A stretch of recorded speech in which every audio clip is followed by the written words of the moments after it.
नमस्कार, मैं हूं अंकुर। आप देख रहे हैं सत्य हिंदी। एक नजर अब तक की सुर्खियों पर। भारत और अमेरिका के बीच ट्रेड डील पर बातचीत फिर से शुरू होने जा रही है। सूत्रों के मुताबिक वाणिज्य मंत्री पीयूष गोयल की अगुवाई में एक टीम अगले हफ्ते वॉशिंगटन जाएगी। इससे पहले इसी हफ्ते अमेरिका की टीम, जिसका नेतृत्व ब्रेंडन लिंच कर रहे थे, दिल्ली आई थी और भारतीय अधिकारियों से मुलाकात की थी। ये बातचीत सिर्फ अफसरों तक ही सीमित नहीं रहेगी, बल्कि राजनीतिक स्तर पर भी होगी। विदेश मंत्री एस जयशंकर और अमेरिका के विदेश मंत्री मार्को रूबियो अगले हफ्ते न्यूयॉर्क में यूएन महासभा के दौरान मिलेंगे। जयशंकर की अमेरिका यात्रा की आधिकारिक घोषणा जल्द होने की उम्मीद है। अमेरिका में इमिग्रेशन और वीजा से जुड़ी परेशानियों के बीच राष्ट्रपति ट्रंप ने H-1B वीजा के लिए नई भारी फीस का ऐलान किया है। अब H-1B वीजा स्पॉन्सर करने वाली कंपनियों को $1 लाख, लगभग 90 लाख रुपए चुकाने होंगे। व्हाइट हाउस की ओर से शुक्रवार को ये घोषणा की गई। ट्रंप प्रशासन ने कहा कि इस फैसले से कंपनियां केवल उन्हीं लोगों को लाएंगी जो बेहद कुशल होंगे और जिन्हें अमेरिकी कर्मचारियों से रिप्लेस न किया जा सके।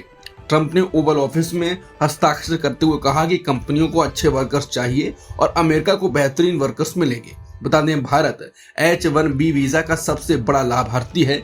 2024 में 71% मंजूरियां भारत को मिली, जबकि चीन को 11.7% के साथ बहुत पीछे रहा। भारत सरकार ने ईरान में नौकरी की तलाश करने वाले भारतीय नागरिकों को सख्त सतर्कता बरतने की सलाह दी।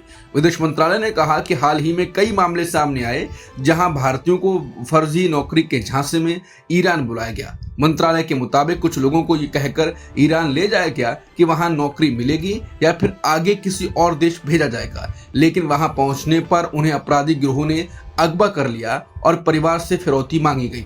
मंत्रालय ने साफ किया कि ईरान भारतीय नागरिकों को वीजा फ्री एंट्री सिर्फ टूरिज्म के लिए देता है, नौकरी के लिए नहीं। अगर कोई एजेंट नौकरी के नाम पर वीजा फ्री एंट्री का वादा करता है तो समझ लें वो अपराधी गिरोह से मिला हुआ हो सकता है। Jammu and Kashmir liberation front प्रतिबंधित संगठन के मुखिया यासीन मलिक ने दिल्ली हाई कोर्ट में एक शपथ पत्र दाखिल किया।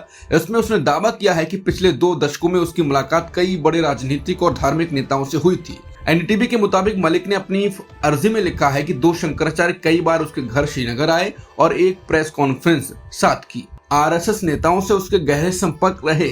भारतीय खुफिया एजेंसियों के अफसरों से भी उसकी मुलाकातें होती रहीं। यहाँ तक कि उसने पूर्व प्रधानमंत्री अटल बिहारी वाजपेयी की 2000 या 2001 की रमजान सीजफायर में सहयोग किया था। हालांकि मलिक के इन दावों पर अब तक जिन नेताओं और संगठनों का जिक्र हुआ है उसकी ओर से कोई प्रतिक्रिया नहीं आई। बिहार विधानसभा चुनाव से पहले एनडीए के 4 से ज्यादा विधायक और मंत्री जनता के गुस्से का शिकार हुए हैं। जनता ने कामकाज पर सवाल उठाए तो नेताओं को भागना पड़ा और उनके वीडियो सोशल मीडिया पर वायरल हो गए।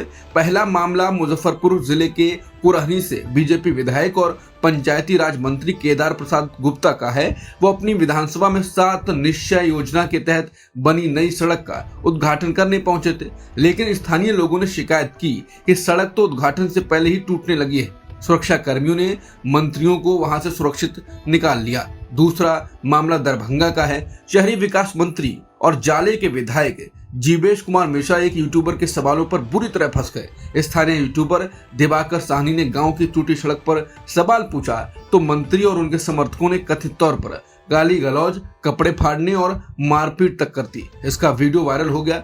मामला बढ़ा तो विपक्ष के नेता तेजस्वी यादव खुद दरभंगा पहुंचे और पीड़ित यूट्यूबर को थाने ले जाकर शिकायत दर्ज करवाई।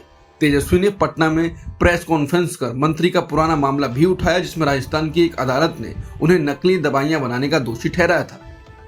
सेबी द्वारा अडानी ग्रुप को हिंडनबर्ग मामले में क्लीन चिट देने के एक दिन बाद कांग्रेस ने शुक्रवार को कहा कि इस घोटाले की जांच सभी पहलुओं से जारी रहनी चाहिए। कांग्रेस महासचिव जयराम रमेश ने बयान में कहा कि मीडिया में जैसी हेडलाइंस बनाई जा रही हैं, असल में अडानी यानी मोडानी एंटरप्राइजेस को सेबी ने सिर्फ 20 में से 2 मामलों में क्लीन चिट दी है। यह जांच सुप्रीम कोर्ट की निगरानी में हो रही है। उन्होंने कहा कि मोडानी घोटाले की पूरी तरह जांच जरूरी है क्योंकि इसका दायरा सिर्फ सेबी की जांच से कहीं ज्यादा बड़ा है। कांग्रेस ने अपनी पुरानी 100 सवालों की सीरीज हम अडानी के हैं कौन का जिक्र करते हुए कहा कि आज भी उन सवालों के जवाब नहीं मिले हैं। ईरान के चाबहार बंदरगाह प्रोजेक्ट पर अमेरिका ने पाबंदियों में जो छूट दी थी उसे खत्म करने का फैसला किया। अब भारत ने कहा कि इस फैसले का उस पर क्या असर होगा इसकी स्टडी की जा रही है। विदेश मंत्रालय के प्रवक्ता रणधीर जायसवाल ने कहा, चाबहार पोर्ट को लेकर अमेरिकी सरकार की ओर से दी गई छूट वापस लेने पर जारी प्रेस बयान हमने देखा है। इस फैसले का भारत पर क्या असर होगा, हम इसकी जांच कर रहे हैं। बता दें 2018 में अमेरिका ने चाबहार बंदरगाह परियोजनाओं को प्रतिबंधों से छूट दी थी। इसकी मुख्य वजह अफगानिस्तान को ईरानी पेट्रोलियम उत्पादों का आयात जारी रखने की सुविधा देना था। उस समय अफगानिस्तान में अमेरिकी सेना मौजूद थी। 2023 में भारत ने चाबहार बंदरगाह के जरिए अफगानिस्तान को 20,000 टन गेहूं भेजा था। 2021 में इसी बंदरगाह से ईरान को इको फ्रेंडली कीटनाशक की सप्लाई की गई थी, लेकिन नई नीति के तहत अब ये छूट खत्म कर दी जाएगी। पाकिस्तान के रक्षा मंत्री ख्वाजा मोहम्मद आसिफ ने बड़ा बयान दिया है। उन्होंने कहा कि अगर जरूरत पड़ी तो पाकिस्तान का परमाणु कार्यक्रम सऊदी अरब को उपलब्ध कराया जाएगा। यह बयान पाकिस्तान और सऊदी अरब के बीच हुए नए रक्षा समझौते के बाद आया है।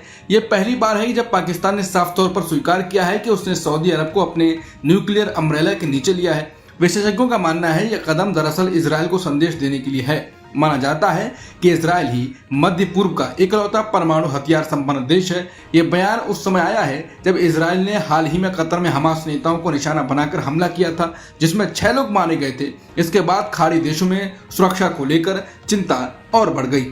भारत ने शुक्रवार को कहा कि उसे उम्मीद है कि सऊदी अरब पाकिस्तान के साथ हुए रणनीतिक रक्षा समझौते के बाद भारत के आपसी हितों और संवेदनशीलता का ध्यान रखेगा। विदेश मंत्रालय के प्रवक्ता रणधीर जायसवाल ने साप्ताहिक प्रेस ब्रीफिंग में कहा कि भारत और सऊदी अरब के बीच रणनीतिक साझेदारी लगातार गहरी हुई है। हमें भरोसा है कि ये साझेदारी आपसी हितों और संवेदनशीलताओं को ध्यान में रखेगी।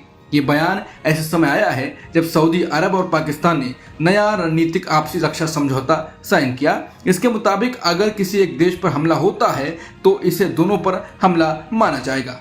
कर्नाटक के मंत्री और कांग्रेस नेता प्रियंक खड़गे और आनंद से विधायक BR पाटिल ने गंभीर आरोप लगाए हैं। उन्होंने कहा कि भारत निर्वाचन आयोग और कर्नाटक के मुख्य निर्वाचन अधिकारी का दफ्तर लोगों को गुमराह करने की कोशिश कर रहा है। ये आरोप राहुल गांधी द्वारा 18 सितंबर को हुई प्रेस कॉन्फ्रेंस के बाद सामने आए। उस प्रेस वार्ता में राहुल गांधी ने 2023 के आनंद विधानसभा चुनाव में हुए कथित मतदाता धोखाधड़ी के सबूत पेश किए थे।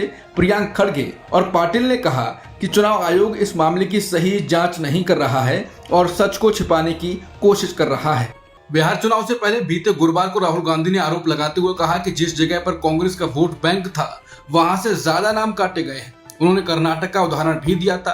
अब उनके इस दावे पर बीजेपी सांसद रविशंकर प्रसाद ने हमला बोला। शुक्रवार को बीजेपी सांसद ने पटना में प्रेस कॉन्फ्रेंस की। उन्होंने राहुल गांधी को निशाने पर लेते हुए कहा कि आप देश से कितना झूठ बोलेंगे। बीजेपी सांसद ने कहा कि राहुल गांधी की हम पॉलिटिकल पिटाई करेंगे। रविशंकर प्रसाद ने कहा कि राहुल गांधी जी अपने ही उम्मीदवार की खटिया खड़ी कर रहे हैं, विपक्ष की गरिमा को धूमिल कर रहे हैं। मैं कांग्रेस के लोगों से अपील कर रहा हूं, आप अपने नेता को पढ़ाएं। राहुल गांधी लोकतंत्र को योजनाबद्ध तरीके से कमजोर करने की कोशिश कर रहे हैं। राहुल गांधी जी देश के वोटर्स के विवेक का अपमान करना बंद करिए। राहुल गांधी को घेरते हुए बीजेपी सांसद रविशंकर प्रसाद ने कहा कि कल जो राहुल गांधी ने बात कही है वो बहुत दुर्भाग्यपूर्ण है। संसद की मर्यादा को उन्होंने शर्मसार किया। राहुल गांधी जी जेन ज़ी के नाम पर देश में अराजकता फैलाना चाहते हैं। बीजेपी सांसद ने कहा कि राहुल गांधी जितना बोलते हैं उतना ही अपनी पार्टी को कमजोर करते हैं। उन्होंने तंज कसा कि 55 साल के हो गए हैं, कब परिपक्व बनेंगे, अब लोकसभा के नेता प्रतिपक्ष भी हैं। सुप्रीम कोर्ट ने शुक्रवार को शर्जील इमाम, पूर्व जेएनयू स्कॉलर उमर खालिद और अन्य की जमानत याचिकाओं की सुनवाई को 22 सितंबर 2025 तक स्थगित कर दिया। ये मामला 2020 दिल्ली दंगों से जुड़े बड़े साजिश केस से संबंधित है। जस्टिस अरविंद कुमार और जस्टिस मनमोहन की बेंच ने सोमवार यानी 22 सितंबर को सुनवाई का निर्णय लिया।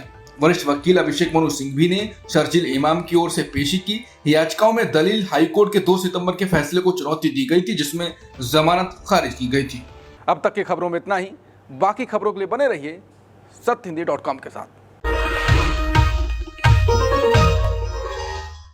Copyright disclaimer under Section 107 of the Copyright Act 1976. Allowance is made for fair use for purposes such as criticism, comment, news reporting, scholarship, and research. Fair use is a use permitted by copyright statute that might otherwise be infringing.